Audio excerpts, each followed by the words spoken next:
Welcome back to Wrestling Brain. I'm Ulturu Scenes and Josh Custodio, and it is All In Week, AEW's biggest show of the year from Wembley Stadium. I think ticket sales currently sitting at 157,000 last I heard. It's a monster show for them. Huge.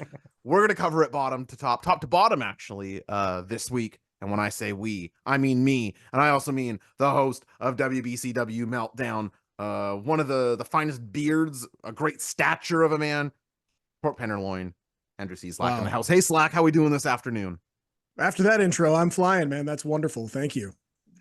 And Slack, you've brought, well, okay, so this is an interesting thing about the online world, because I was about to say one of your closest friends, which is bizarre. I have no idea if that's true, but sometimes the online sphere, you pair, you know, you do this, you pair people together in your brain. It's like, oh, this guy, they're friends, this thing going, you guys might hate each other for all I know, but I don't think you do. We don't. Our buddy Sam Fells on the show, joining us. Hey, Sam, how we doing, dude? I mean, I went to his wedding, so that's pretty good, right? I would say that's extremely. Now, you didn't get thrown out. You were allowed in. No, I got thrown out of our other friend's wedding years ago, but that's another story for another time. But yeah, so that's the level Slack and I are on in real life, not just online. I was at his wedding. That's fantastic. Right. I feel like that's anyway, the highest praise possible, really. Indeed. I'm excited to be here, excited to talk about this show. There's a lot on both sides, so this will be fun.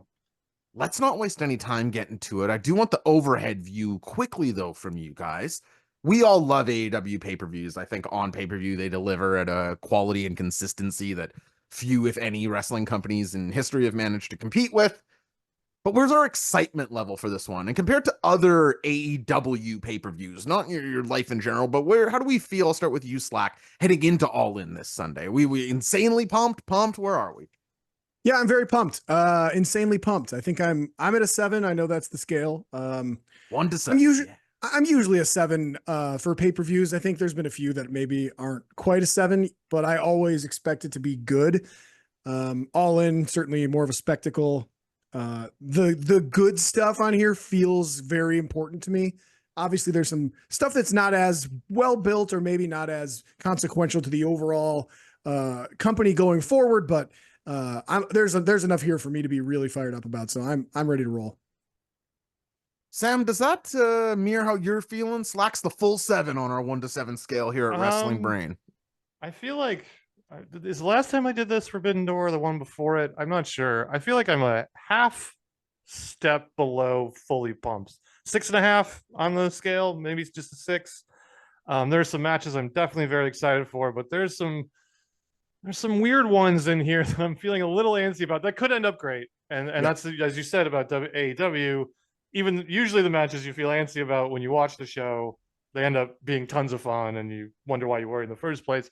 There's something about All In that's also unique, like it being on a Sunday morning. You know, you make a big breakfast for it instead of like going out to the bar and getting loaded or whatever. It's the one show a year that I do this for. So that makes me a little more excited, just because it's like that unique feeling of it, that unique setting for those of us on this side of the ocean, at least. I agree. That does add a certain specialness to it. I'm putting myself squarely at a 6, but I want to make it clear that 2 things can be true.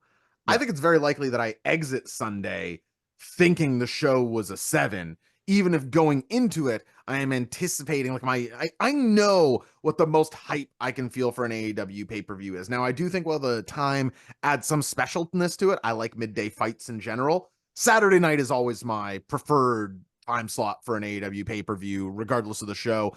I honestly think that does add to my hype one way or another. The way just my life frames out, Saturday night just works really well for being able to get some things out of the way, order in some takeout, and settle in for the pay-per-view. But like Sam said, and I think you said it too, Slack, it's almost a tale of 2 cards. I think 70-ish% of this card looks rockin' and is super well built in cases, or even the ones with less build I'm just excited for on their merits.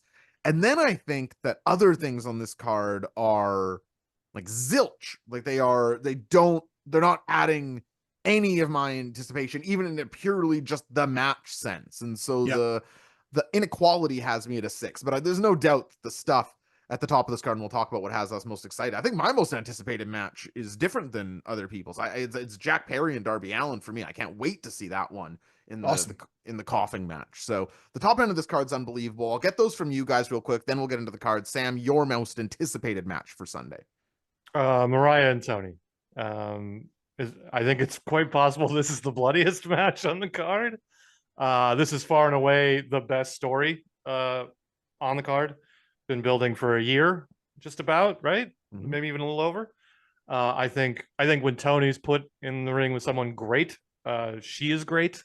Not on the Sheeta scale where it varies widely. I think she's always good. But if you put her in there with someone who's really good, it's almost always great. Her match with Hayter, as an example, and I think these two are going to make absolute magic. I hope it goes second to last, but I have no idea what their run set is.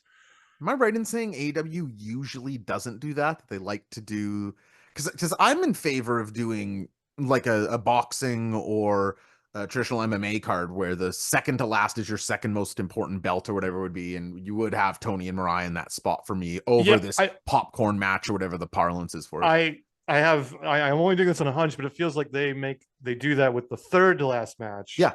That's a big one. And then, they stick something and the in opener. between the two. They had that triple main event once, I believe. Okay, there we go. Yeah. Well, maybe I want to try to say that. And everyone was like, you can't have 3 main events. I mean, the verbiage is so stupid. I think the UFC double main event doesn't work for me either. Like, it's never worked for me. Like, we say, oh, it's a double main event. Well, only one of them goes on last. No, it's not what main means. Let's call it as it is. Anyway, not to go down that pipeline. Slack, your most anticipated match for Sunday. I've got Darby and Jack for the TNT title. Sam's love that you have the women's world title. And where are you? I got to be the tag division, man. I'm just kidding. I'll go ahead and just. It's true, but also to be different is Swerve and Danielson. I especially after yesterday, but just thinking about it more and more over the last 24 hours. That's got a lot of potential to be unforgettable. Just based on the stipulation, but also the two guys in it, knowing them and how much they care about this industry and the business and the ramifications of the outcome. I think it's going to be special. And I also think it's going to shit on last year's All In main event, like diarrhea all over it. Like, this is what you got last year. And yeah, not this time. This is going to be real shit. So am I crazy that I barely remember Cole and MJF? I remember it because it was the beginning of that dark period that we all kind of refer to of like this. I more meant the match. Like I as a match, I remember their TV match more. I think, was it the better match, the one on TV? I remember liking it, but I don't remember it being like a classic. And this was before we knew what was coming. Right. So we were still pretty high on this whole thing. I still think at that point, I still thought Cole and MJF were very watchable together, and I enjoyed all of that. It hadn't slid into the muck that it would. So coming out of the actual show, I remember liking it, but now it's hard to remember that because of everything we went through since. I think what it was like you could watch the match in a vacuum, and at that point in time say, all right, it's okay to overbook a little bit once in a while. And then they just went and did it for the rest of the year. And it's like, okay, this has to stop. Well, especially when I was really relishing and dumping on how actually bad the Bloodline stuff was for the never-ending interference finishes. And then all of a sudden AEW starts doing it. I go, oh, hey, my gun lost a bullet, fellas. Let's go back to the ammunition plant. I can't shoot. Slack, I actually wanted to start the preview show with your most anticipated. So why don't you just take us from there? Talk a little bit about your thoughts on the build towards the final countdown, title versus career. Bryan Danielson putting his career on the line as he challenges for the AEW world title against Bryan Danielson. So this is one that's really interesting to me because it's gotten a lot of heat from people for a lot of different reasons. Some good, some bad. There are people who are determined to hate it because Hangman's not in it. Why isn't Hangman in this match? Why? Well, I would argue, why doesn't Hangman show up to work for 3 months at a time? Why can't he just be on the show every week? I understand he's got family and all this other stuff. That's great. But you can't have all of it. You can't have it all. I don't know. That's also, you have Bryan Danielson's career winding down. His contract just expired. If you don't take the opportunity to do this now, you're not going to get the chance to do it. So would Hangman Swerve, the continuation of the feud at the highest level in the company, be great? Absolutely. Can they do it after this? Absolutely. Does it erase? You can't you can't just say none of the stuff that's been happening for a year, 2 years with them didn't happen. It's all still there. We're fine. And just because it's not at Wembley, I don't know. I can get over it. There's a lot of people who can't. Whatever. Taking that out of the picture, I don't think the build has been incredible. I think it's been good, but I think it's been interesting to see Swerve kind of go back to being a heel for this. While still not getting necessarily pure heel heat, it's been very fascinating to watch him have heel promos, but not get booed, if you've noticed. Definitely. Yeah. I thought last night on Dynamite was the closest thing they've had in this feud to a more direct heel babyface dynamic.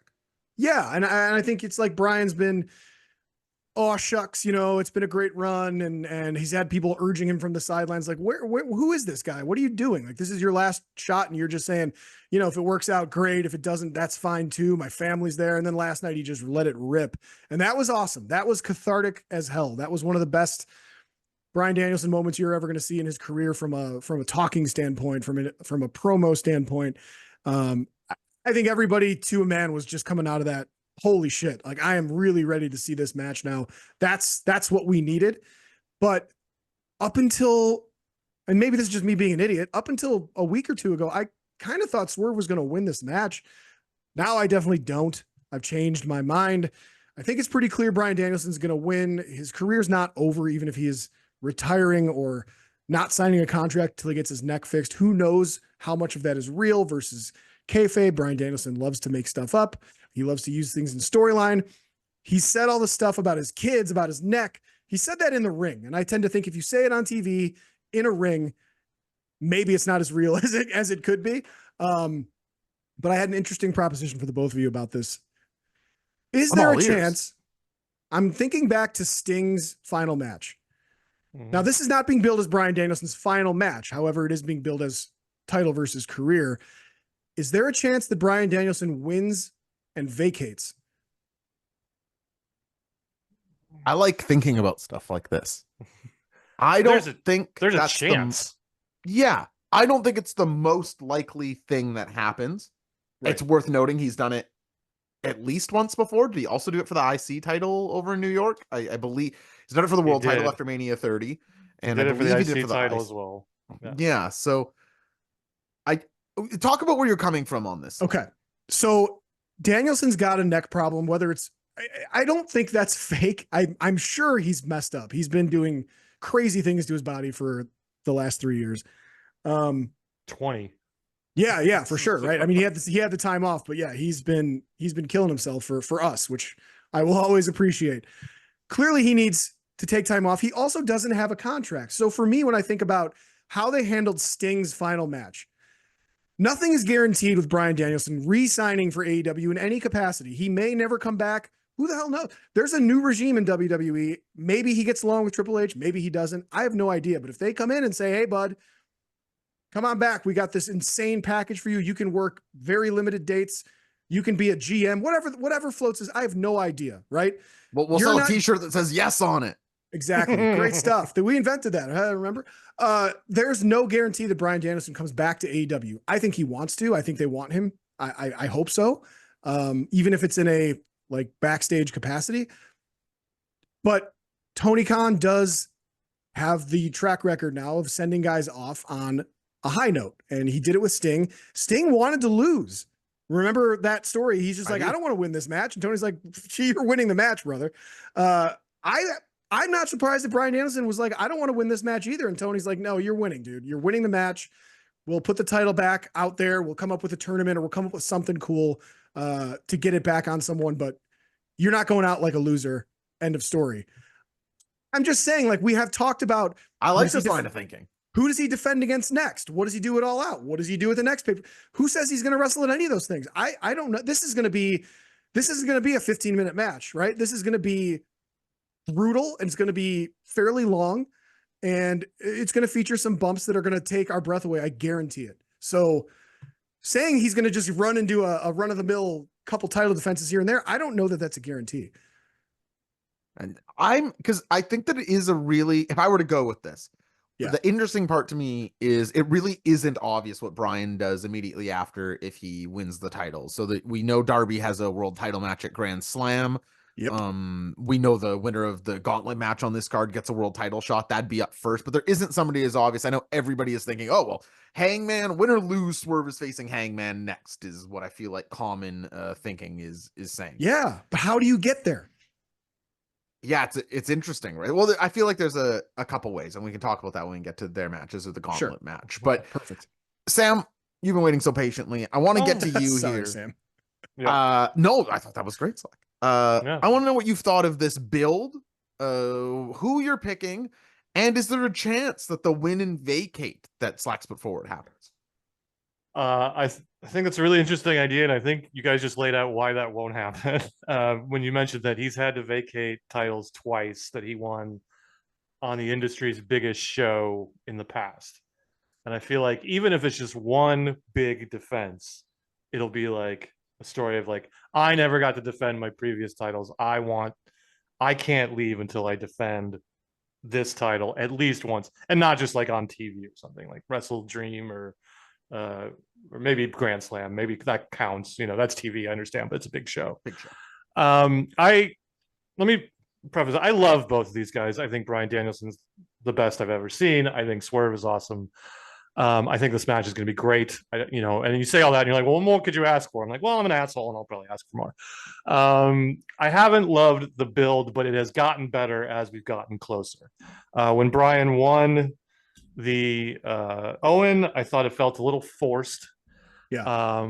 And then my other complaint is that most of Swerve's defense has not been about Swerve. His match with Danielson has mostly been about Danielson. His match with Ospreay was mostly about Ospreay. I'd have to go back. And I think I sort of agree that I don't think Swerve's title run has been bad by any stretch of the imagination, but I think there's more on the table. Definitely. The other problem I have with this build, and this is just me, this is my personal bias, I don't believe for a second that Bryan Danielson is retiring. I don't think he's ever going to retire. I see a scenario where he wrestles like 4 matches a year, but I've seen this guy talk about wrestling enough to know this guy's never going to be able to sit on the sidelines. But you're sure he's not going to be the first wrestler ever who actually retires? No, like no way.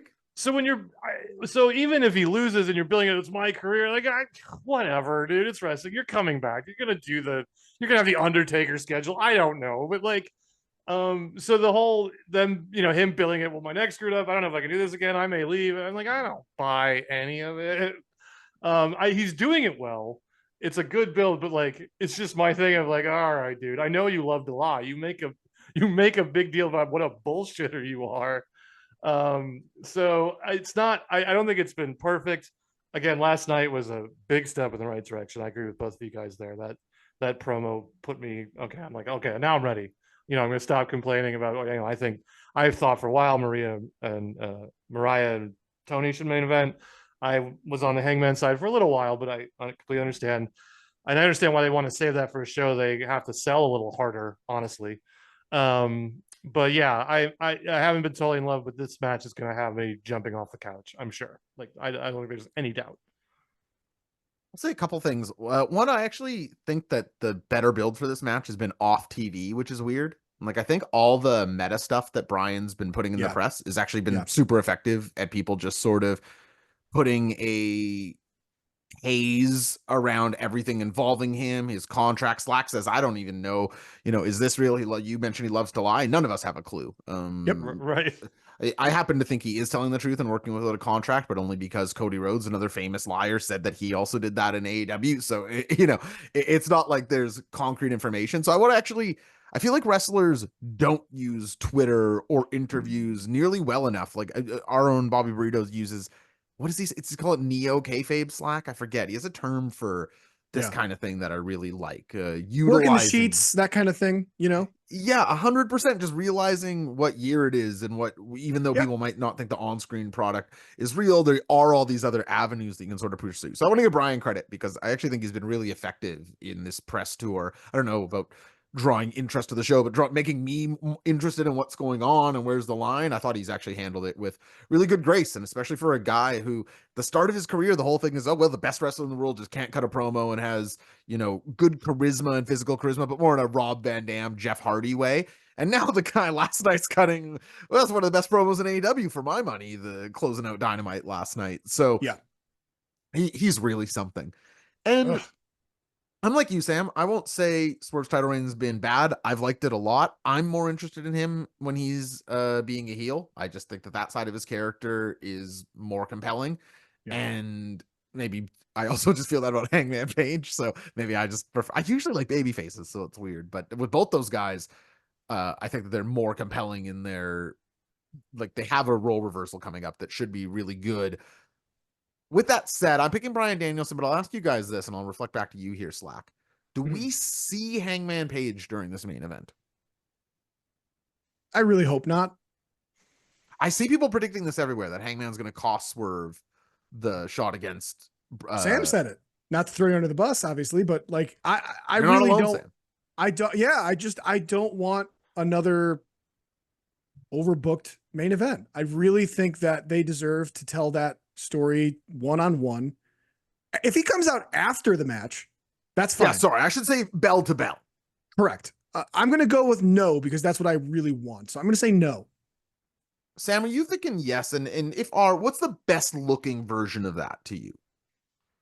Wow, no, I got yelled at so hard in the Discord yesterday when I suggested it. I'm backing off. We're on all it. triggered from interference finishes. Not that you guys are saying it wasn't that you guys were saying I was wrong. It was just that you didn't want to see it. It was like, I think this might happen, and everyone I was totally like, I see don't why want to see people are predicting it. So I've spent a while thinking about, is there a way to do this where it doesn't feel New Yorky? I haven't really found a solution. I mean, that's why I think he should, if he does show up, he should cost Danielson the match and Right. do only I can deprive Swerve of everything. I can't watch anyone else do it, which at least would be a neat twist, I guess. But I don't know how what the actual steps of that are without Can I click being on that overbooked for a second? What you're Yep. saying there too, and it's not a shot at you, obviously. What you're saying though, in reality, is Bryan Danielson's last match is ruined by Hangman Page interfering. Like he lost his final match, so Hangman could get revenge on. Like that doesn't serve anything to me. But right? that's your out, right? That's your out on him it being his last match. Well, right.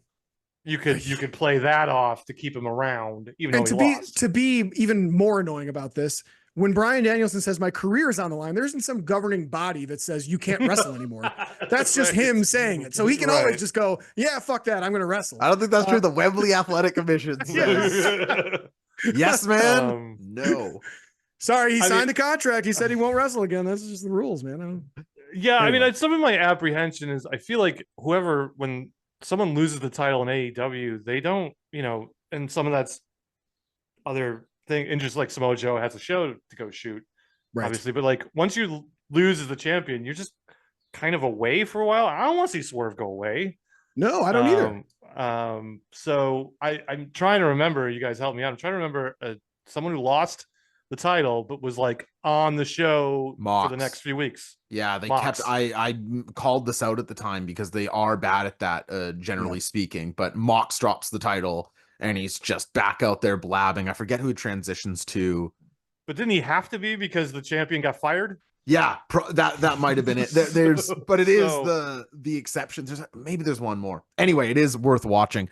Okay, so I'm going to say this because I think that why anybody predicting, and again, I don't think it's an insane prediction to think that we see Hangman in the main event here, but I think that people who are predicting a yes there are doing that because they go, well, we need to get to Hangman Swerve it all out a week later.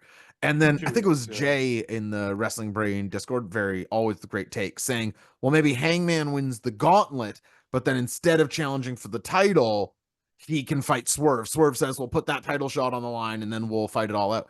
And there's no question that my brain's concrete, but I just don't see the need for any of this. Like Swerve and Hangman is the hottest feud in the company's last couple years, 2 years. Men's division. Yes. Men's division. Yeah, I suppose that's true. Yeah. I still would probably have it over even Tony and Mariah, but that's a discussion for a different day. I think all you need to do to make these guys have a match at all out is have Dynamite on television on Wednesday. I think it is the most ready to go pay-per-view feud you maybe have in the company. I don't think you really have to book to it a whole lot besides when they Swerve's lost, he's depressed. Hangman, maybe he's lost. Okada's beat him up in the gauntlet. Mox has beat him up in the gauntlet. Whatever's happened, they're both down on their luck. They find each other. Okay, let's do it again, brother. Maybe they do a booking thing to get them back together, but I think it's very ready-made and let's also be clear that Hangman and Danielson are not like without a history. For sure, You could easily just have the all-out main event be Danielson and Hangman, with Hangman saying, "You cost me my chance to get what I really want, so now I'm gonna, take this from you." And maybe that's Danielson's one defense. I don't know. How the time span of Hangman and Swerve is still only like, is it a year? Not even. When was their? It's got to be match? over. Oh, shoot.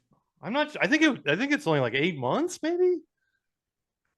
It started when Swerve came out and challenged Hangman's spot in the company out of nowhere. So, this is something you can still just play out and out and out. It's still got, there's not forever. I don't want a bloodline thing here where it goes on for 2 years, but there's still some wiggle room with it. I don't know that it has to be at All Out or Wrestle Dream or anything like that. But yeah, I think what's so exciting about this main event is we talk about it. We talk about all these angles. We have no idea. We can't see most matches. I'm like, okay, like especially last year, we knew MJF was going to win. I have no idea who's going to win this match. I know you guys are leaning Danielson. I have no idea. And that's the one that's most fun, right? Is you're living and dying with it. So there's a lot they can do right. There's only a few things they can do wrong. I'm just worried they might do the things that are wrong. 2 picks for the fully fledged American fucking Dragon. One, a little less sure, maybe sort of, but I think we're all very anticipating this main event. But we'll move down the card now to Timeless Toni Storm versus Mariah May. Sam, you said this was your most anticipated match on the card. I'll let you take it away, but I'm very curious. Somewhere in there, tell me, if you want to tell me who you think's winning, that's great. But I want to know who you would have win here if you had the pencil. What do you view as the right move here in our women's world title match? I think Mariah winning is the right. It's what I'd like to see. It's what I think we'll see, and I think it's the way to go. There's just a lot more ways to go with Toni after she's been robbed of something, especially if Jamie Hayter is returning anytime soon. I know that's the crusty is coming of our channel. Jamie I don't talk in those terms anymore. I understand Wembley and Hayter. I'll allow it, but I just want to say these people. I see people be like, "Well, maybe Miro's going to come out and do." It's like, guys, what planet are we on, man? There's more people you can put in Toni's way to get back to Mariah than I think the other way. And I mean, I think there's a lot of potential. I mean, we've already seen it with Mariah. We know she's great in the ring. We know she looks like $1 million, but there is something about having her on the posters, posing with the title, looking like the way she does, but her face covered in blood. Like there is so much to be mined from that. And I think that's where this match is going to go. And it would be, I don't know, I think it would be, there's a chance for it to be like a women's headliner in a way that we just haven't seen. Just this total badass who's willing to do anything. I mean, even when Becky Lynch was like on top of the wrestling world, and she was great, don't get me wrong. Slack and I were there when it started. It was awesome. But she has the famous, I have the t-shirt of her when her nose got broken. But that wasn't like intentional, it was a happy accident. This could be something like Mariah, just like Queen of Death sort of thing. And I think it's not something we've seen in the AEW women's division on top before. Obviously Thunder Rosa is kind of the queen of the no DQ match in the division, but not like this. And I just think it's the perfect way to encapsulate a story they've basically gotten right at every beat, which is not that common for them, sadly, especially something this long. This is like Hangman's thing with Kenny in the Bucks, finally standing on his own. Like it's just been perfectly woven for so long that I think this is the best way to cap it off. Yeah, do you echo that, Slack? Are you picking Mariah May to pick up the win here in her first world title shot? I don't know why I have a gut feeling that Toni's going to win. That's where my gut is. That doesn't mean I'm right. I wonder if they feel like putting the top prize on Mariah May now is necessary. I would be more interested in that outcome because I do want to see what Timeless Tony Storm does without the title. I would love to see that arc, whatever she wants to do with it, whether it's go crazier or change again, or who knows. I think that is super interesting to me. And Mariah's champion is great because again, there's not one match I don't want to see with her in it. She's excellent. And I think this match, if they do it the way they should, will serve to show everybody just how good this women's division has gotten, but also how talented she is in the ring, taking everything she's learned from Stardom. And Tony obviously was also previously in Stardom, but just applying that style to a hard-hitting women's title match that we haven't really seen since Tony took on Jamie Hayter. I mean, man, oh man. I'm really excited about this. If I had to go with my gut right now, I would pick Tony to retain just based on what I've seen AEW do in the past. That's where I'll go right now. So I think something interesting to think about with this match, and I'll go back to you right away, Slack, and then get your answer after here, Sam.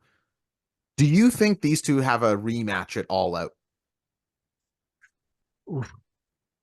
No, I don't. Because then I think Mariah's winning. What do you think, Sam? I don't think so either. Interesting. I could see a universe where Mariah doesn't get it done on Sunday, but is still the champ at the end of All Out, finds a way to get back into that scene in a week. But maybe I'm overthinking this. I'm trying to think of feuds that you can feel fresh or have a different coat of paint on and still feel hot for the pay-per-view you have. What do they have? One Dynamite before All Out? I think 2 weeks now. It's 2 weeks. So 2 weeks now. Okay, so that's a little more. You raise a great point. It's been Tony Mariah. No one else is really around that belt right now. So you'd be starting from scratch in 2 weeks. You'd have to have somebody come out, unless it's Mina Shirakawa. Mina Shirakawa, there it is. That could be it. Yeah, I'd love to see her again. Let me also say I haven't seen All About Eve and the other movies the other movie they've been recently spoofing. Sunset Boulevard, maybe. Sunset Boulevard. I don't know if you're tying those in exactly how it works out in the ring. I haven't seen those movies, so I don't know exactly how this would go. Queens so I have to throw that caveat in there. I am Queens Boulevard. So I think that Mariah May will pick up the win here ultimately, but I don't think this is a lock in either direction. I agree with you, Sam. There's been a lot of great beats in this story. I do feel like I can't think of the other feud this happened for, but they peaked early in this one. I feel like they had a historically good segment. What was that, 3 weeks ago, maybe? The initial one with the Mariah turn. I really thought that was as good as it gets. It was about a month ago, actually. It was over a month ago. It was the final maybe of the 5 Owen. weeks Yeah, ago. This is my one complaint is I felt like they were almost tamping it down on purpose because at that moment it was hotter than Danielson Swerve. Like it ended the show. It was what everyone was talking about, and I felt like it had a real lot of momentum. And they did pull it back. I don't know if that's just how it worked out, or they're like, oh man, this has gone, this is getting larger than we want. I don't know if that's something you do. I agree with you. It has been shifted down a gear. But the promos they have done have been great. Tony screaming, "Are you ready to die?" I'll always have patience for that. So, but yeah, I think there was more they could have done after the initial turn, which was one of the best wrestling moments of the year. But that doesn't mean they've done nothing, I would say. So you guys are going to think I'm lying, and the people at home you're going to say, "I'm sure joking." I'm not. I promise you, I'm telling the truth. That show NXT used to be good.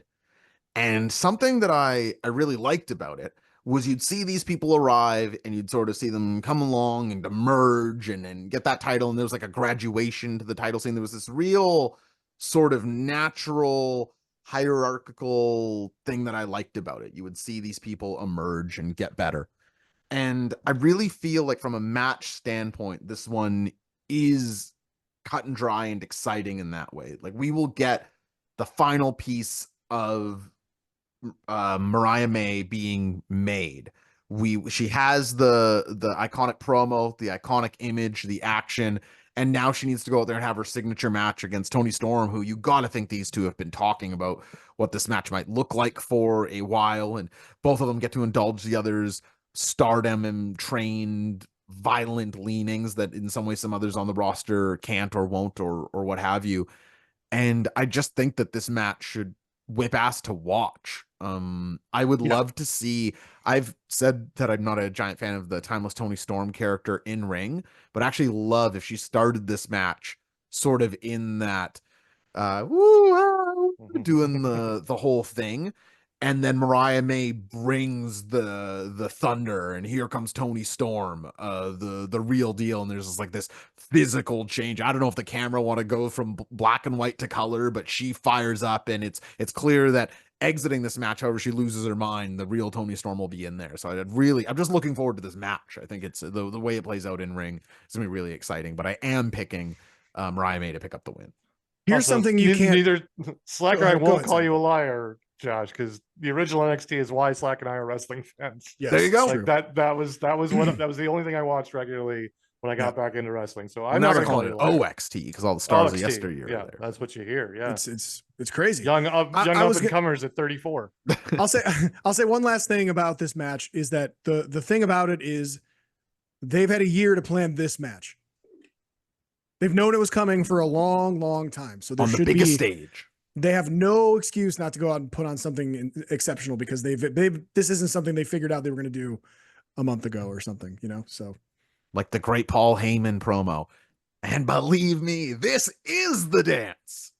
This is when it all goes down. I was going to do my Paul Heyman impression, but nobody needs to hear that. Ladies, nah, come on. Before we move on down the card, I do want to remind anybody, if you're watching this on YouTube, if you come the moment All In ends to twitch.tv/WrestlingBrain, Matt Prince and I will be there taking your calls, reviewing the pay-per-view, giving our thoughts. Keep in mind, it's in the middle of the day, so you'll be fresh, you'll be awake. Come join us the moment All In ends, twitch.tv/WrestlingBrain. If you're looking for people to chat with during it, you can head on over to patreon.com/J0SHC. $5 a month gets you into the Wrestling Brain Discord message board. Of course, it's going to be talking All In all weekend. On top of that, you'll get to do the pick'em sheet, all that stuff that we do on the big pay-per-view weekends behind the paywall. All the solo contents behind there, Shootopia, mailbag, da-da-da-da-da. Patreon.com/J0SHC. Now we're back to the card. I'm excited to talk about this one. It's Britt Baker versus Mercedes Moné. Slack, how would you describe this feud? What is Mercedes Moné versus Britt Baker been? It's interesting. It makes me feel great about Mercedes, and I have not felt good about Britt in relation to the way these audiences have reacted to her. And I don't know if that's because of the little blow up that she had or whatever. I still don't think that I can't be convinced that the division hasn't passed her by as far as her in-ring talents go. I care about the division when it comes to what can you do in a match. As important as it is to be over and a star, to me, it's more important that you can put on a very good match. We've seen Mercedes Willow. We've seen Mercedes beef up with Camille. Yeah, of course. But she's got her bodyguard now. That's cool. That's been awesome. Britt's, to me, is one note. She's kind of the same, saying the same stuff over and over again. I think you talked about it last night. I'm the star. Whatever. There's not a lot of ways you can convince me that she could believably beat Mercedes Moné in a wrestling match. I don't see how I'm supposed to believe that that's possible based on what I've seen in both of them. So while I'm excited about the match, it's because I kind of want to see this go away a little bit, or sorry to bring this up, if Britt's friend comes back, which apparently is probably not going to happen anyway, but I think it's getting a sideways thumb for me. I don't know what to expect from this, and I don't think it's going to meet what I want it to be or what I want from a Mercedes Moné match and a stage this big. And I do mean what happens in between the ropes specifically. Sam, is this going to be fair or not? A bit of a referendum on exactly where Britt's at and her place in the division? I think it's going to be exactly that. I say this as someone who loves Mercedes unconditionally. I'm really iffy about this match, and it has nothing to do with Mercedes. I'm trying to remember in her New York days when she was in the ring with someone who was middling and she dragged to a great match. That Ronda. Ugh. Like maybe that's probably as close as you can get. And Ronda had the same sort of star power to the fans that I don't know. I don't know. I feel like Britt's still pretty over. I feel like she still gets She a pretty is, big definitely. reaction. She's very over. And I think even though her promos are, as you say, they're one note, she's one of the few who's still comfortable on the mic. She feels natural talking, which even Mercedes doesn't always. But this is a company built on what happens between the ropes, and I'm really nervous about it because, and I know that we're not supposed to worry about what people react to and what they say after the match, but if Mercedes and Britt have even an okay match, there's going to be a lot of, well, why is Mercedes even over there talk? If she's just going to have these matches at the biggest show, what's the point? That we don't want to hear. I don't want to, I don't want to hear it. You don't want to hear it. I also think that Britt is absolutely capable of holding her own. That doesn't mean this match will be great. But I worry that it could be something of a disaster for her, but I'm not expecting that, I would say. I think they're both too over for anything of that. Like that, I think even just leaning on the crowd, the DMD CEO, this will be a crowd engaged, at least. I think they'll get a bell pop. I think they'll get a there's something old school about this match in the way that it does feel like two stars colliding to me. I'm trying to think of a bell pop has a lot of mileage to it too. Like that, I agree. That colors everyone's review of the whole thing. But I sort of, even if they have a good match, like let's say it's okay to good, and then Mercedes' next match is just some banger with anyone, name someone who she could have, Athena or something. It's gonna look weird on Britt. And I sort of warned her, okay, I don't think Britt's winning. I don't think there's any world where Britt's winning. Where does she go from here? Like who's gonna elevate her in the ring the way Mercedes can? And there's not a huge list because I've seen Britt have bad matches with good wrestlers. Here's the case for Mercedes Moné to lose.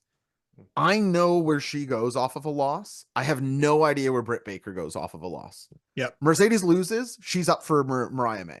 She's up for maybe a strong title defense for Willow. Or she kind of has the Chris Statlander thing still cooking, but I suspect that's done it all out and they'll probably move to different scenes. But Britt Baker in a loss here feels, she can do the angle of, I'm still warming up. I'm still finding myself. But I think I have very little clarity on it relative to the Mercedes Moné loss.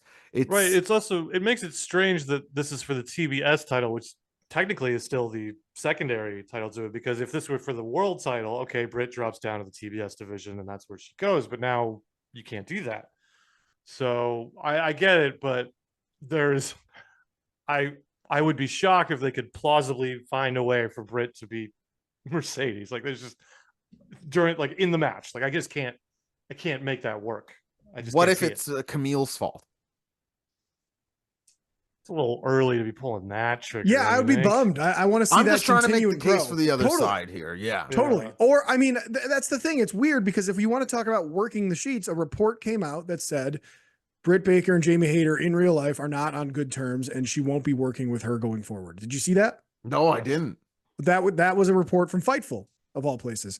I thought I made reference to it in my little spiel. I thought you knew that, but that's okay. My point being that people are counting on her to come back. Like, I don't think it's going to happen. It's right.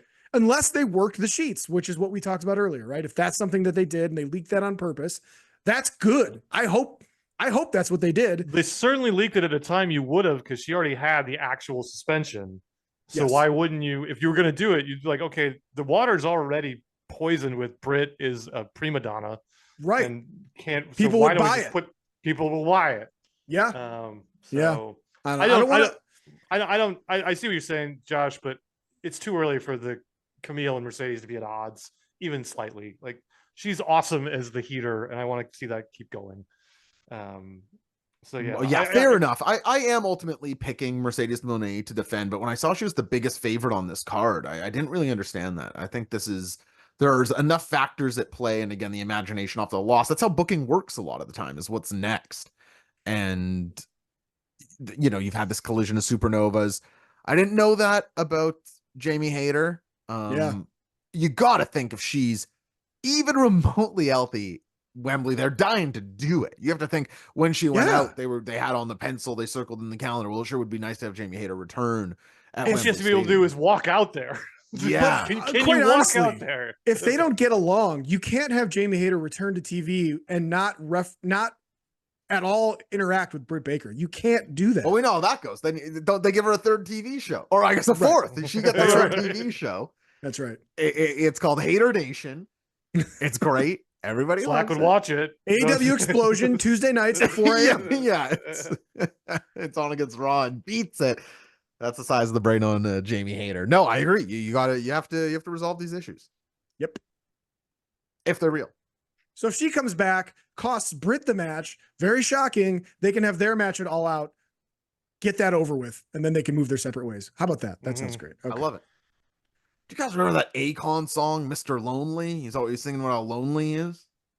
No. I mean, Oh man, Akon. He was going, I'm so lonely. I'm Mr. Lonely. I don't really remember the rest, but Sounds awful. He might have been in the snow in the video or the rain. But anyway, he was lonely. And like my guy Akon, I'm feeling lonely about this next feud.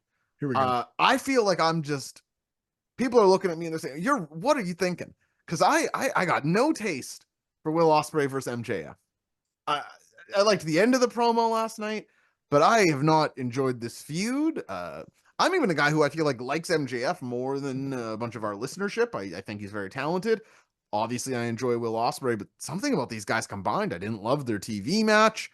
This whole feud about the Tiger Driver, it doesn't make any sense. God forbid you hurt someone in a wrestling match. Oh, Bryan Danielson might have that. You guys see that the video package on Collision about this? Yeah. mhm. Oh, Yeah. Bryan Danielson might have to have surgery if I hit him with that move. He went on to win the Owen, so I think it's fine. What? Brian's challenging for the title, dude. What are you talking about? Somebody might have to have neck surgery in the future, so you don't. This is a fight. I don't like what this feud's about. And then last night when they're talking about TK asked me to put on good matches because he didn't think you could, and then Max fires back with, "Oh yeah, well the ratings show that actually it's me and you're a bum." I got no stomach for any of that stuff. I don't like the way these guys combine. I don't like what they bring out in each other. I did think once Max leaked out he did the hard character shift. He's like, "They all loved me before you got here and ruined everything." That's I like that. And from there, I felt like then the stepdad stuff and the Max, that when you were leading this place, it actually sucked. You were aware of that. I thought all of that in the last 20% of the promo was good, but they took 44 minutes of the show last night. And I thought a lot of it was thumbs down for me. Guys, tell me why I'm wrong. Slack, jump in here. Why does everybody love this feud? What am I missing? No, I can't really tell you you're wrong. I see everything you're saying and it makes sense to me. I think MJF is something for me to solve. I feel like I have to solve why he's doing the things he's doing because I know he reads everything. I know he's seen what people are saying who don't like him. And he just continues to keep doing it. And for me, I feel somewhat confident that he's doing it because he knows that if he does his regular heel shtick, people won't boo him as much. And somehow he thinks if he does the stuff that people actually hate, that people will hate him the way he wants to be hated. And to me, it's go away stuff, not the kind of heel heat you really want. And I'm just either he doesn't see the line anymore or he's too irony poisoned or something. I just can't. AEW is too irony poisoned. Yeah, it's too fourth wall-y. It's too like the stuff that's going on outside. And we talked about this for a while now. Like, I think this is one of the things that they've just overcomplicated for no reason. You can see where they were trying to steer a ship, that they get to Wembley and you've got the overly jingoistic American bad guy who's trying to get heat by saying "I love America" in southern towns that they're in Mobile, Alabama. Love America like beyond anything else. And then having to amend it to Long Island. Right. And then just say, "Oh, but your city sucks. Mine's good." Right. And then you had Will Ospreay and Kyle Fletcher saying you should change the American title back to the international title. And it's like, these people don't want them to do that. What do you know about? The whole thing has been very dumb. I'm with you 100%. Like, I know Will Ospreay is a student of pro wrestling. So we need to get back to basics as soon as this is done with. I don't think MJF's going to get back to basics, but Will can do that. Like, just let's have a feud about wrestling and keep it in the show and not do all this other stuff. Like, I like, it's almost like the promo last night was like, look, Will Ospreay's here. He's in the UK. Let's let him talk for a while and make some references, get these people in the crowd fired up, which absolutely Gavin and worked. Stacey. You Gavin and Stacey, Harry Ford. I don't know what the hell he said. Yeah, Billy that, well, that was Sticks. the king. That's the old king there. Yeah, that's right. King Ralph. I mean, I get that for the crowd, but just, yeah, I'm with you in that, like, it's just been too referential, too pat itself on the backy. They had a good match, a fun match that I don't know. I think it'll be fun. The match will be good. I don't know. Yeah, I don't love it. I want to love it, but it's not really letting me, I guess, it's too much. It's overbooked, overthought. Yeah. Are you more into this one than slacking myself, Sam? I can't say that I am. I know that wrestling booking sometimes works backwards, and sometimes that's good, and sometimes it's bad. But this has always felt like they decided long ago that Ospreay's got to win a title at All In. He's got to win a title at Wembley, Right. and they're just shoving MJF into it, and that's why the whole thing has felt scrambly. Okay, he wins the title. Now he's Trumpy jingoistic guy, and then it's about the soul of AEW. Well, I'm the ratings guy and you're the match ratings guy. And then last night we get the jealous, I'm actually jealous of you, which is a good angle. That's the one they should have gone with. But it felt like they're just jamming all this because we want Ospreay to do this. MJF, you've got 6 weeks to figure this out. And he's just throwing everything at the wall to try and make this work. And sadly, the one angle that works is the one that he delivered last night. That's only got like 3 days to boil. That's not going to work. I don't know how you convey that in the match. I'm sure there's a way, but I don't know. And I like MJF, but if I can steal from another wrestling podcast, Trish and Sarah, who've brought this up, I don't know if MJF has another gear. He's young; he could develop one, but like they're very big Hangman people, and so am I. But you look at the way Hangman is a heel now, totally different to the way he was a heel in the past. His character evolves, it changes. He's a heel for different reasons. MJF, we're not there yet. And I think Slack's right. He can't keep doing the MJF thing and be a heel because we love it. And he gets cheered. And like we love how big of an asshole he is. And I just felt like they gave him a short window. Like, we need this moment for Ospreay, make it work. And he's trying everything. And it just hasn't. It's just, I just, not, it's not a thing. I still think the match will be good. Like, after the show on Sunday, I'll be like, well, I enjoyed the match because they're too good in the ring for it not to be. We got to stop talking like this, or else they're going to give him the John Cena push. We're just going to end up with a loathed baby face on our hands. Well, they already did that with Cody, right? That's his idol. That's his buddy. Yeah, that's right. We gotta figure out a way to write that. MJF, if you're watching, man, I think that the MJF stuff rocks. It's so cool. So Who doesn't like good. barbecue, man? New Orleans, Killer City. What? Anyway, Yeah. lots of good stuff. Anyway, yeah. I don't even know something about the way these guys wrestle. I don't even.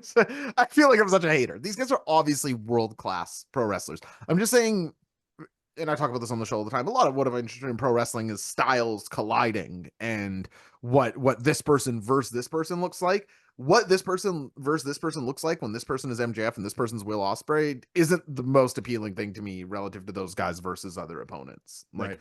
I think of not even the super high end. I'm not, Kenny, no, all this stuff. Okada, no. Even like Takeshita Ospreay was on like another planet. Yeah. Yeah, I don't know if MJF is capable, and you'd have to, again, this is rushed because the whole thing has been rushed, but you take everyone loved me until you showed up. Can MJF go into this match and try and do all the stuff Ospreay does and make it look like he's clawing at approval? Like he really wants to take that raw, the buzz and juice from Ospreay. I don't know if he can. I don't know. I if mean, it that was the looks like- opening of their first match. The whole opening of that match is him being like, "Oh, I can do this too, flip Yeah. and off the ropes and all this kinds of thing." I think it would serve MJF to develop a reputation. Maybe he has this a little bit, but I feel like FTR and CM Punk got this like, oh well, they're the old school guys on the roster, and you work them, you go out there and you have this old school match. And I feel like MJF used to have more of that, and Yeah. now it's less of that. And I think that sort of identity would at least get me more into it when he's against very new wave wrestlers like Will Ospreay, who's awesome for the record. That's not a shot at Will Ospreay. I love watching Will Ospreay matches. In fact, Slack will tell you, I spent 2 years in the Discord telling people that he was good. Well, they're like, I don't know. Yeah, he's outstanding. Yeah, He's no great. doubt. Oh man, everybody check your throats. It's a coughing match up next. My most anticipated match of the evening. Nobody likes thoughtless hardcore wrestling more than me. It's Darby Allin versus Jack Perry, and that's diminutive. I don't think either of these guys are thoughtless, but I do love that stuff. I love the. I was gonna name a wrestler here, but that's me. There's wrestlers who I can see. You're just you love doing moves and violent. I love it. So, God bless you. Yes. But Darby Allin and Jack Perry, a cut above that. They're here for the TNT championship in a coughing match. Yep. First one to put the other in a coffin. I like these guys' matches in general. Darby Allin is probably my number one rooting interest in the company right now. I think the world of him and his matches. I thought his the angle they've taken with this feud being that at the start of AEW, I didn't have a safety net like Jack Perry had. Jack Perry was already rich or at least safe when this federation started. I was living in my car. He got signed before me, even though he had worked way less or fewer matches than me. He'd done like a couple California indies. I'm breaking my body all over the Pacific Northwest to try and get a name for myself. I think that this is compelling. This is their actual story. I don't know if he actually disliked that or thought that about Jack Perry, but that all tracks. You can go look at the timeline. That's what happened. And I think they're crossing at a very good time in their respective careers. And I like coffin match as a Darby Stitt match. Yeah. Everything here works for me. I like how Jack picked it also. Yeah. I'll beat you at your own game. Yeah, and I know the opinions on Jack Perry are all over the place, right? I think for me, he's improved in a lot of ways, and I think I take a lot more interest in him now as a character. I think the in-ring's always never really been up for debate. He's always been a pretty good wrestler in the ring.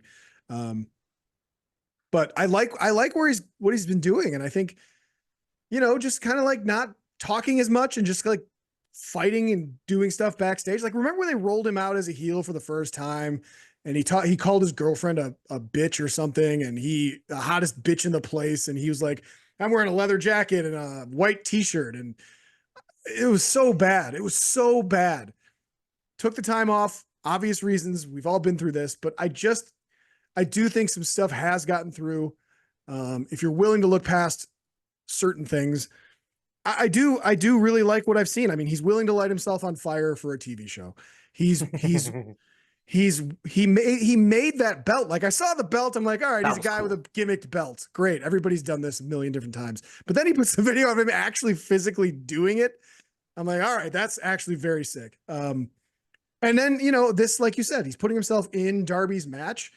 I think he's going to win, which would be the first time Darby's ever lost a coffin match, if that's what takes place here. Correct? I don't think he's ever lost. I think one. Brody beat him too, didn't he? Hung him over the ropes and dropped him into it. No, that was just the Rampage, Battle Royale. the Royal Rampage. If you remember, I'll look this up. Keep talking. They reversed that spot for the coffin match, I believe, and then Brody fell in perfectly, and it was like the best ending I've ever seen in my life. But anyway, yeah, I don't see Darby winning this. I think Darby's destined to move up into the main scene. That's my hope. I think whatever the fuck is going on with this elite story, Darby somehow is the key to ending it. I've always believed that. I think he's the guy. He's the AEW guy. He's the guy who should be the focus of this, because everything he says just feels true and believable coming from him. So this is going to be very exciting. It's going to be very, very violent. Hopefully no one gets too badly injured, but we're going to see some shit, and it's going to rock. My pick is Jack Perry. You were correct, Slack. He has won and competed in every coffin match in AEW history, beating Ethan Page, Andrade El Idolo, and Brody King. 3-0, Okay. not bad. Jack Perry picking up the win. You feel the same way, Sam? I do, You guys are because sick. Wrong with if this whole elite thing is gonna fold in on itself, which it sort of kind of feels like it does, this is a way for Jack Perry to stand on his own. You know, he can do the whole I don't need those guys. I beat Darby in his own match. I'm the badass that made this belt. You know, it's a way for him to sort of start to move away from it, especially if it's going away. I mean, you know, they're never there. It's kind of going away, even if it's there. And I think that's how this goes. I'm very excited for the speed with which this match will be wrestled at. I suspect that I suspect this is the opener, right? Oh, that's an interesting guess. I was thinking the ladder match might open, but I could see that. There's symmetry there. Well, no, Perry's match was the last one of the pre-show last year, so it wasn't the opener. So, but it would be he'd be in the opening slot where Punk was last year. I think there's something we played with there. I don't know. My hunch is that this is the one that opens. Let me ask you this, Sam. Would you believe more in Darby's chances of winning if he didn't have the guaranteed title shot for the world title at Grand Slam? Absolutely. I'm looking ahead a little bit. And why did they announce that? I cannot figure out what the move was there. Yeah, I mean, I can't help you. I wish I could. We've seen Ospreay was the international title and he wrestled Swerve at the time for the title. So we've seen it before, but I don't think it's a button they want to push too many times, certainly not this close together. So yeah, if Darby didn't have the championship match already scheduled, I probably would think he would win. But I think that's putting a lot on him in a short amount of time, and I don't think he needs it, and I don't think it's the way to go. It also just quickly comes down to like he made his own belt. They're not going to just take it away from him in a week later, are they? Well, what if Darby takes that belt and just writes Darby on it? Then well, there you go. Never mind. Like he made his own. You got that's what I do in that. To get like a sticker. Yeah. The Josh on it. There you go. Boom. Guess Boom. What? You put in all the work. They look at this. All they see is Josh. You can't even see TNT. JOSH. Boom. All right, so I'm picking Darby, and then he's going to win the world title. He's Darby 2 belts. He's coming for that international title. It's belt collector Darby. He retires all the belts. That works for me. That's the season finale of AEW. Series finale, really. Series. No, I am also picking Jack Perry for a lot of the reasons you guys mentioned. If I had to go the other way, though, man, you put Darby over Hangman Page not that long ago. That's a big win.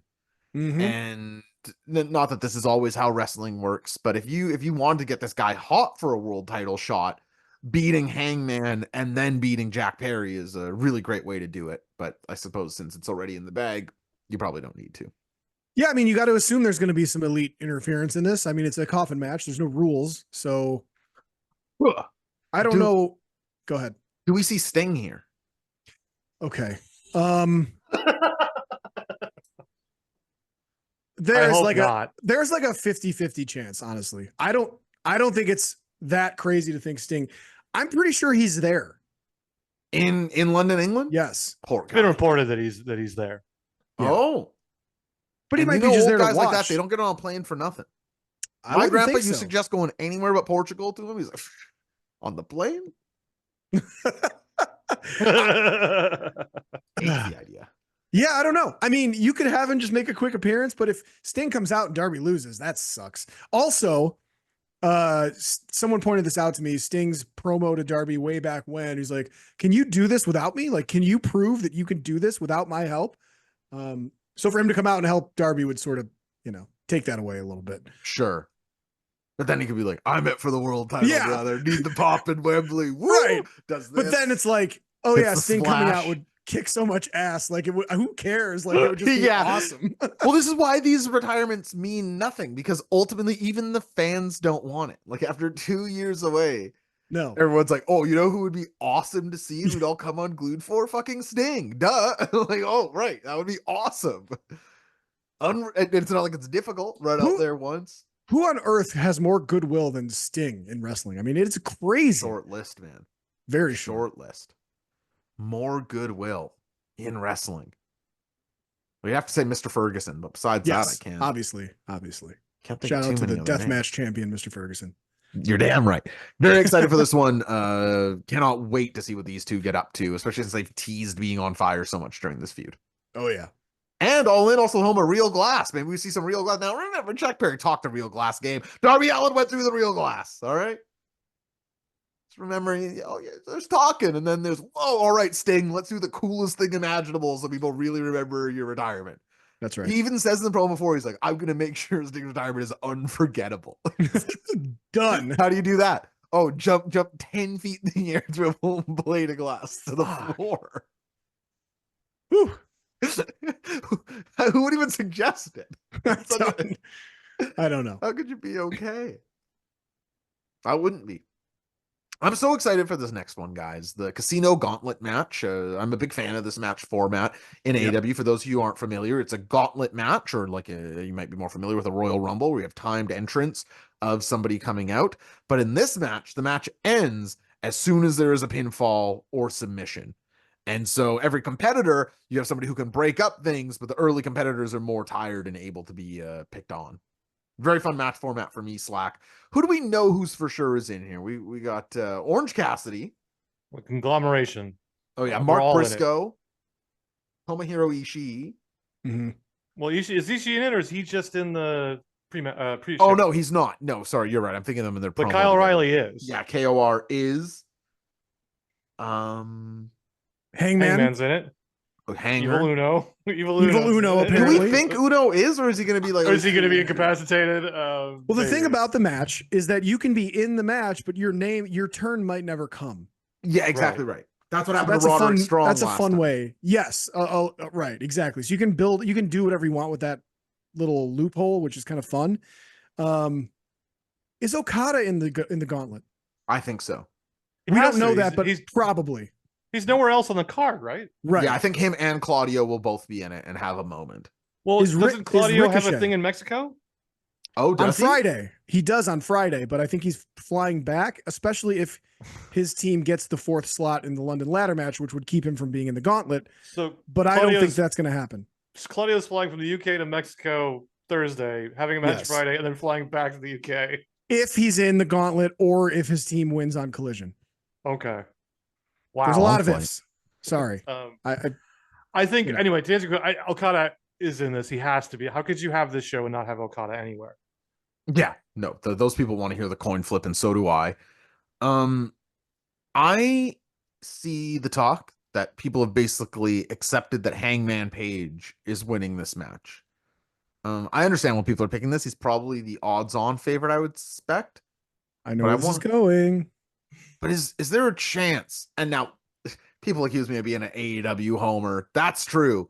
But it might just be because it is the home of Jon Moxley, of whom I am enormous fans of my old podcast. Remember, even when he was Mean Dean Ambrose, I was like, oh, this guy. And as Mox, I just think he's basically everything I want in a top guy in wrestling. I think he's a great promo. I like the style he wrestles. He goes and does indie dates, the indies I watch. He goes to Japan sometimes and performs at a really high level there. And I like everything he does. So am I willing into existence him taking this Casino Gauntlet, winning it, and facing Bryan Danielson to take down the Blackpool Combat Club and freeing them both of the shackles of this failed faction? Let's face it. Am I willing this into existence, or is there an actual chance, Slack? There's a chance, but it also does feel like some of the convoluted booking that maybe I've done earlier in this program, with some of the Danielson stuff. Get to, Josh wants Mox in a title shot. Yeah, that checks out. That which you manifest. At the end of the day, is anyone going to be surprised if you hear the music and Mox comes out? No, no. I think that would be a really fun thing that isn't shocking. If that makes sense. Even English people love to yell "Wild Thing." Of course, he's done, like, him going away is great because we do get to miss him, which is nice. And he's needed that. He's needed the break, and we've needed the break. But I don't think it's crazy. I do think something has to be done about the BCC. But at the end of the day, They could also just let it kind of like quietly go away. There's another Yeah. far-fetched idea that I had where, again, I'm collision booking, but if this this trios match to determine the fourth member of the London ladder match goes the way of Top Flight, and maybe Claudio turns on Yuta during it or gets pissed off because they lost, maybe that plants a seed. The Mox thing furthers it. That could be fun. They're not going to do it, but it could be I don't fun. mind that. Claudio's been teasing something for quite some time. Do you feel now? Of course, the name I think we're all expecting here, and Sam, I'll let you talk about this. Is my prediction is Evil Uno. They're gonna go, or however they say it. And then he's gonna be like, oh, it's like, oh, he's too banged up. Oh, we got a guy. Here's Ricochet. Yeah.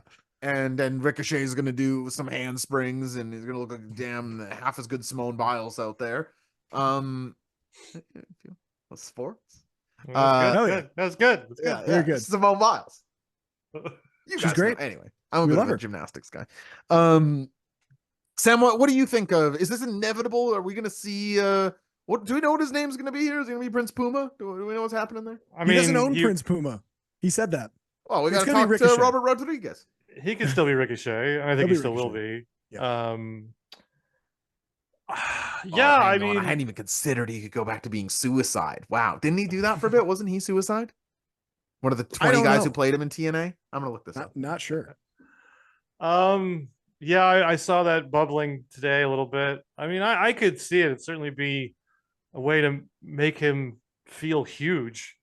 And his arrival, I go back and forth on Ricochet. I loved him in NXT. I thought his match with Adam Cole was great. We were there, Slack. And you know, it Sorry, hasn't everyone. I was worked- thinking of TJ Perkins. Oh, Oh okay. boy. Oh boy. You know, it did not work on the main roster. I don't know. I keep coming back to Slack. We talked about this, that I still believe that wrestlers know more than I do when it comes to the actual craft. And that if multiple wrestlers were going to Tony and saying, we should sign this guy, that there's a lot there to be mined that just hasn't been so far. So that's what makes me positive about it. Yeah, I don't know. They don't usually do the surprise debutant in the match. Have they done that before? Well, he's there and he's signed, so it's fair to say he's going Fair to show say up. that he's gonna show up. Did you guys see the dirt sheet report that the guy did a freaking moonsault from the U.S. over to England? He didn't even take a plane. Yeah. Did you guys see that report? I was like, I did "What? see Is that, that yeah. possible? Is that possible? That's what they said. You talk about working the sheets. Yeah, He did, I suppose so.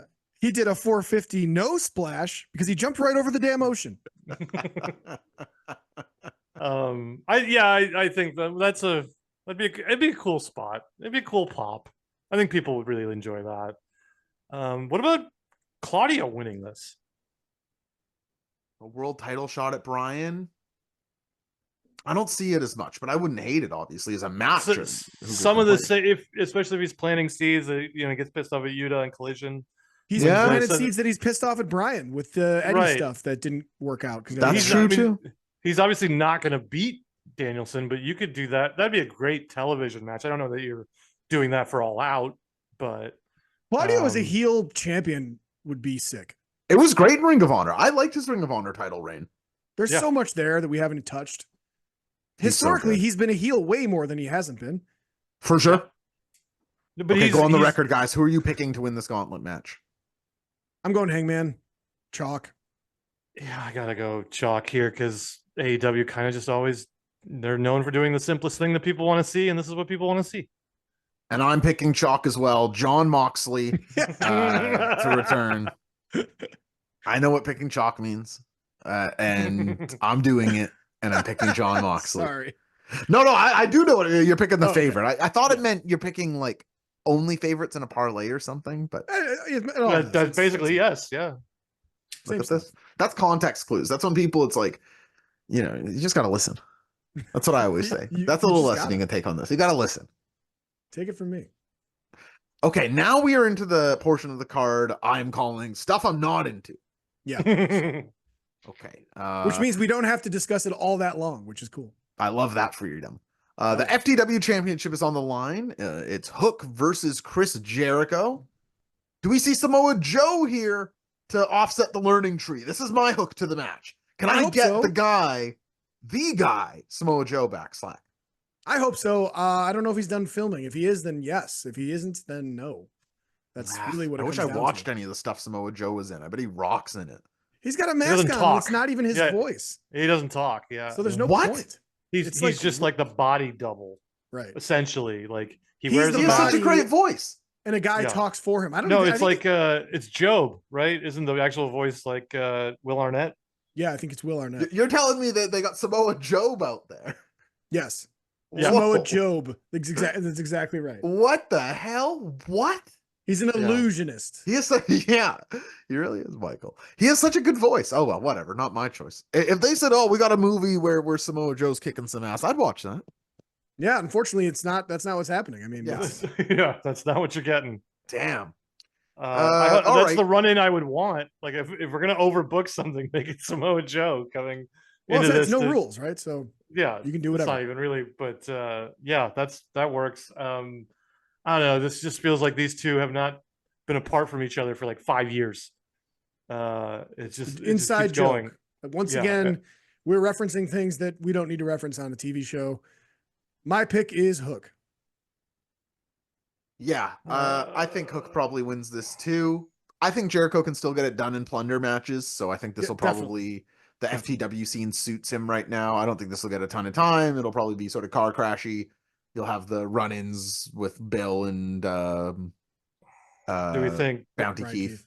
Do you think Jericho and Bill go to the tag division after that? What's Jericho doing? I guess we never know. Jericho's always inventing No something. clue. So This has got to be the end of this, right? I thought my dumbass thought that we'd be getting a tag blow off with Hook and Taz here is what I predicted a while ago. I said, well, no, it'll be okay for me. It'll be worth going back to this Jericho stuff because we're gonna get Taz's last match at Wembley.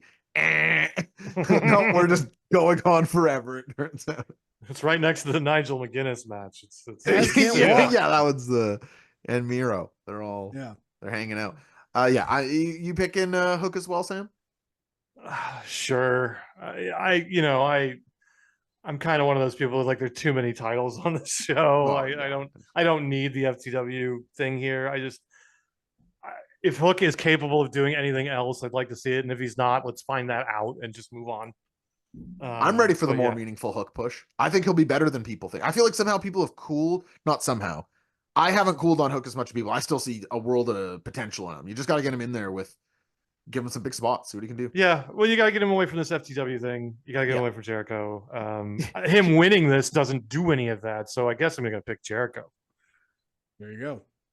All right, the AW World Tag Team titles are on the line. It's a rematch of last year. It's FTR versus the Young Bucks. Oh, no, hang on a second. The Acclaimed are also there. Yay. Three-way match. There was much rejoicing. Yay. Sometimes this is a fun match format, and FTR is good at them. I actually love their match when they're the Revival with DIY and the Authors of Pain.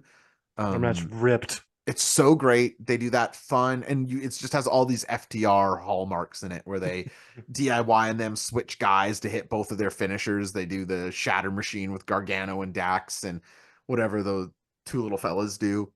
They did it with Cash and Ciampa. I really like that match, and so maybe FTR can put together something here that I really like.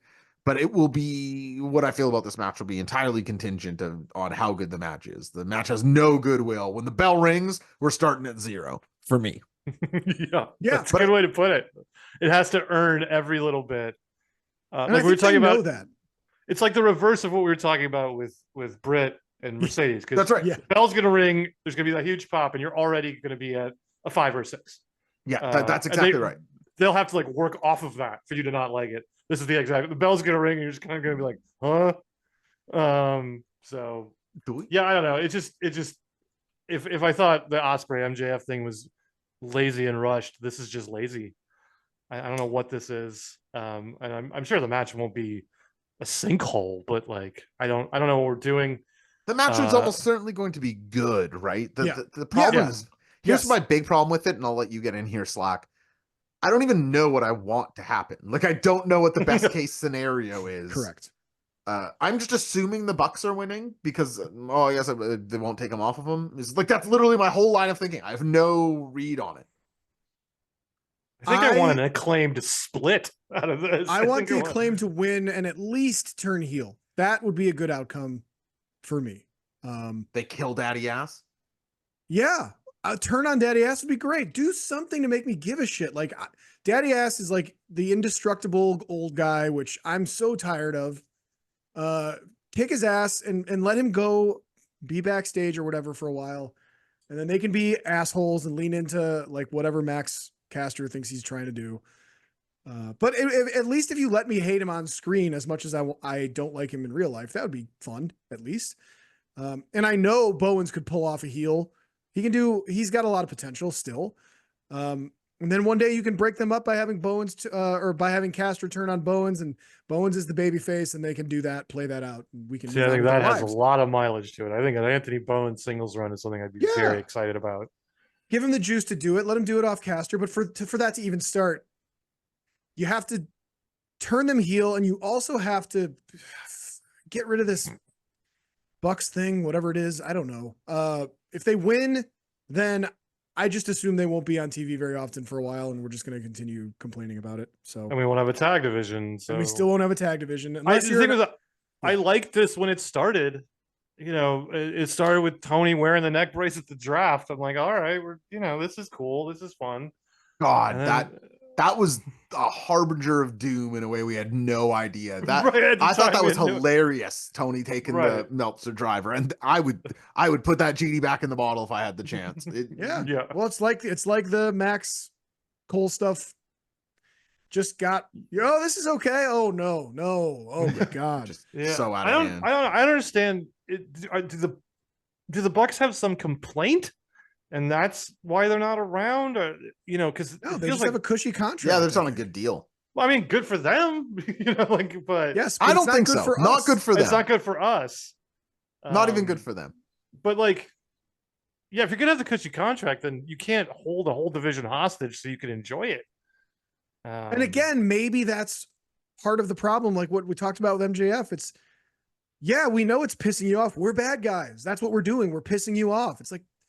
Not like this. It's still a wrestling wink at me show. while you're doing it. Yeah. Right.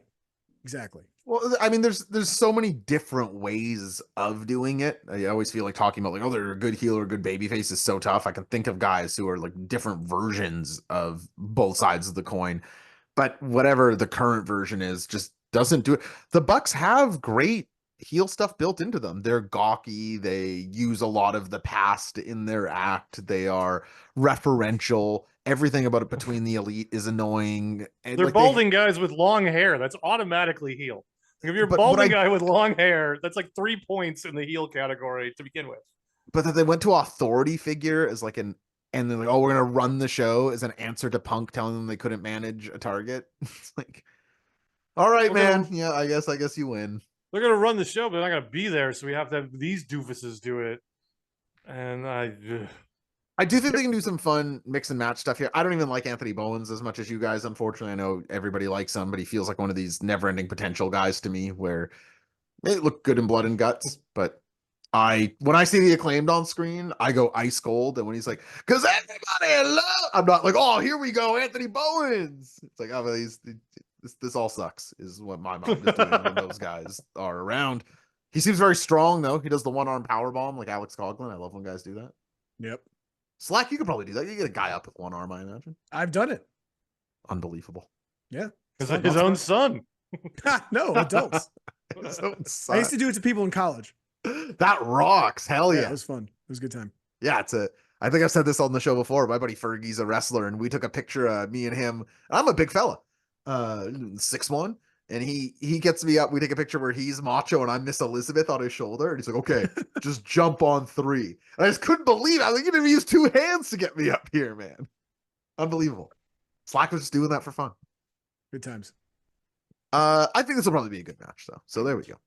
All right. Slack's college days have some stories, Josh. Let me tell you. I wouldn't live through them, I imagine. I wouldn't have made it. A London ladder match. For the AEW World Trios Championship. I love a London ladder match, man. And it's the Bang Bang Gang here represented by Juice Robinson and the Guns, versus the House of Black, versus the Patriarchy, versus a team that we don't know the answer to will be determined on Collision this Saturday. Yep. I have reason to think they want Top Flight in the ladder match, but Yep. that's just a lean.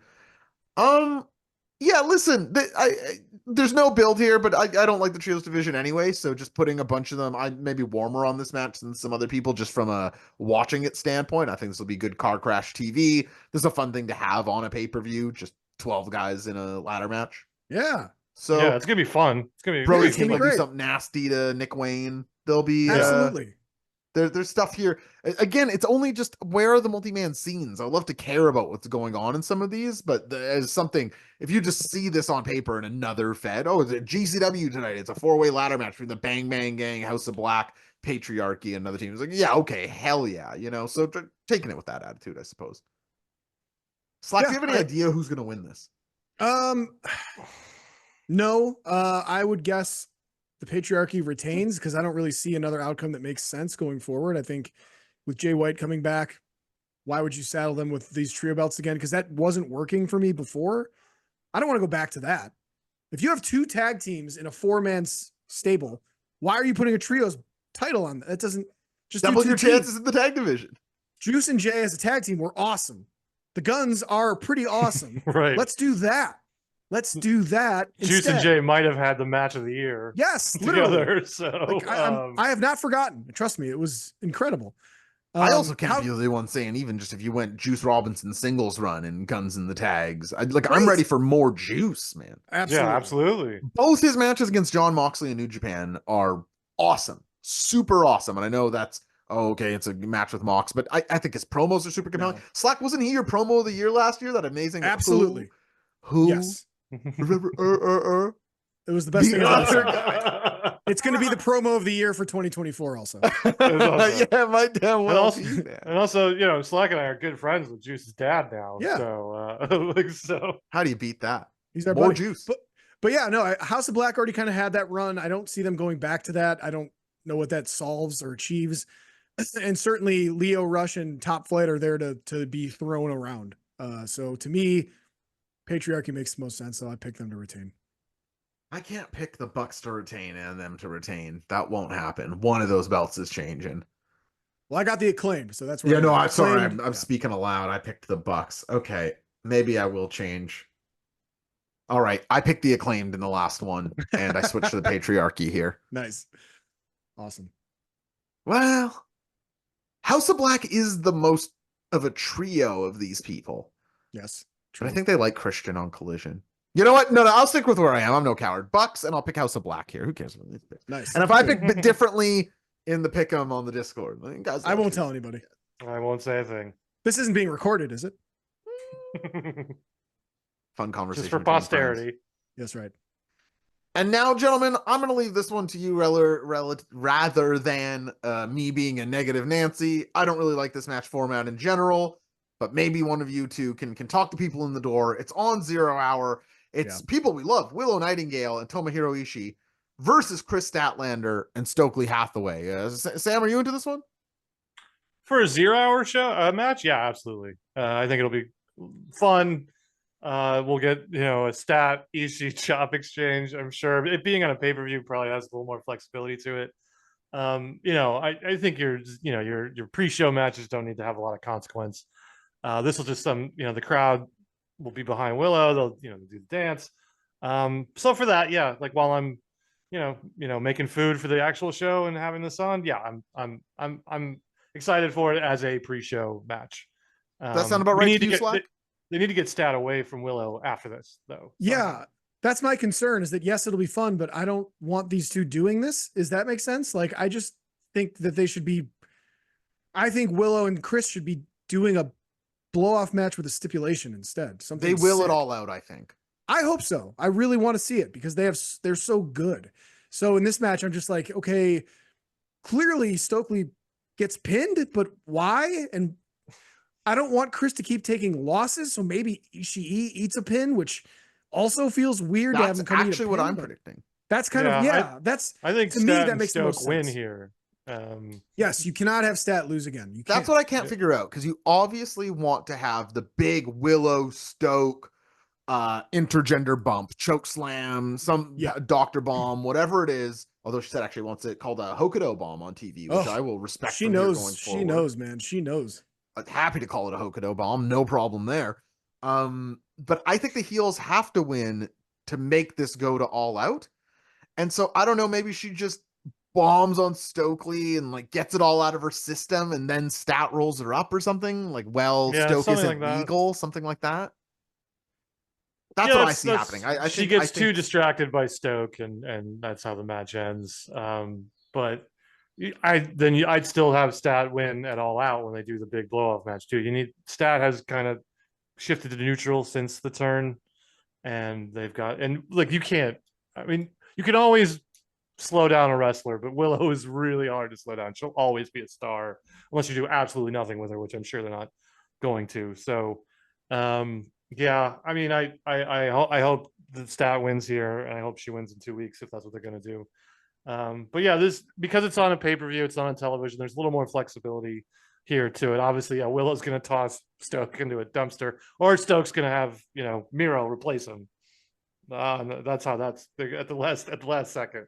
Any minute now. Minute now. Here it comes. The Redeemer.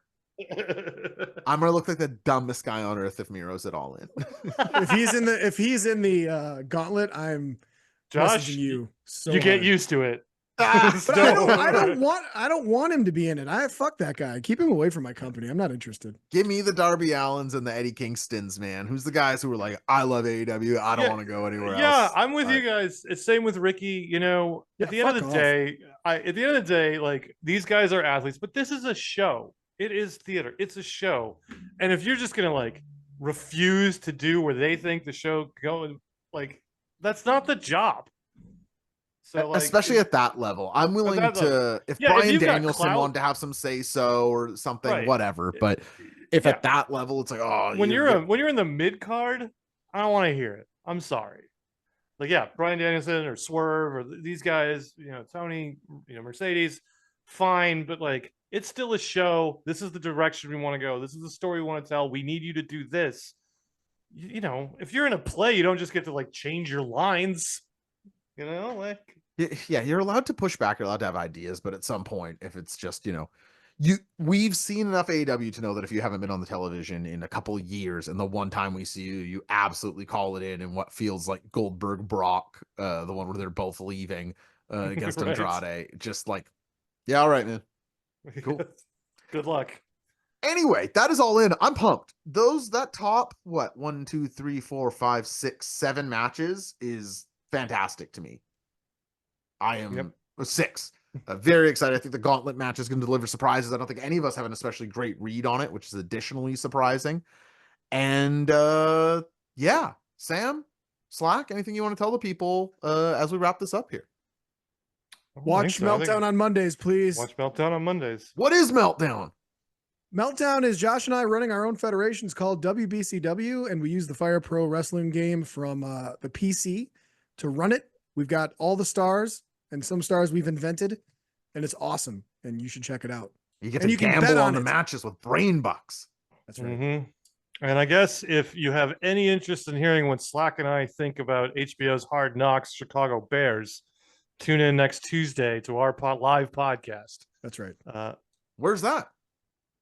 That is on live from the Five Holes YouTube page, but there will be links on mine and Slack's Twitter.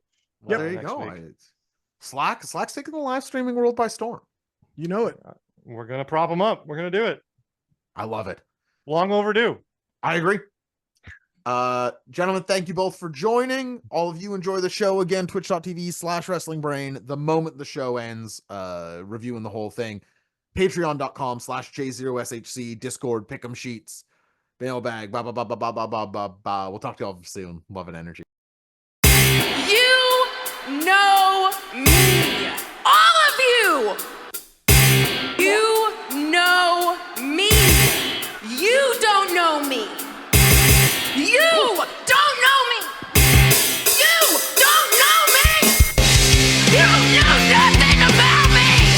You know nothing about me.